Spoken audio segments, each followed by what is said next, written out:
Aisyah, belik-belik apa lagi kat AG Maira ni? Kau Kau tengok ada ni. ikit. Kau tengok ni. Eh, kau Bukan main kotor. kotor lagi kereta dia ni. Tak ada kenapa ni? Kau nak buat apa sebenarnya ni dengan AG ni? Sebenarnya aku tengok kereta dia ni luar dah okey. Cuma aku dengar-dengar kata nak tukar rem lah, nak tukar body part lah. Kita tengok dalam dulu. Seat Oi. baru. Tak, ni yang kau pegang tu apa tu? Ni. Ha. Ni. Jeng. Wow. Apa benda ni? Inilah pewangi kereta. Pewangi kereta JDM.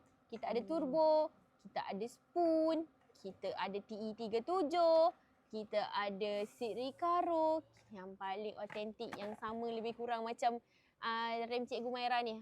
CE28. Oh. Sekejap aku nak tahu dulu. Di bawah apa ni? Dia bau vanila. Bau. Wangi tak? Wangi kan? Wangi ya. Tapi Gif, hari ni Gif, Okey. memandangkan kereta ni dah cantik dah. Ada rokesh lah, itulah, inilah. Kompas bukan main banyak lagi kereta dia. Ni aku nak gantung satu dalam kereta ni. Oh, tak ada perfume. Tak ada perfume, kereta busuk. Aduh, hai. Busuk betul lah kereta dia. So hari ni kita dah gantung ni, wangi CE ni. Tapi kalau aku nak dapatkan kat mana? Dapatkan kat beg kuning, Akifah. Beg kuning. Dah letak dekat beg kuning ni lah. Satu keping ni RM10. Ambil satu kotak ni, bawah RM30. Korang tengok sikit kat beg kuning. Mek Esa dah letak dekat beg kuning.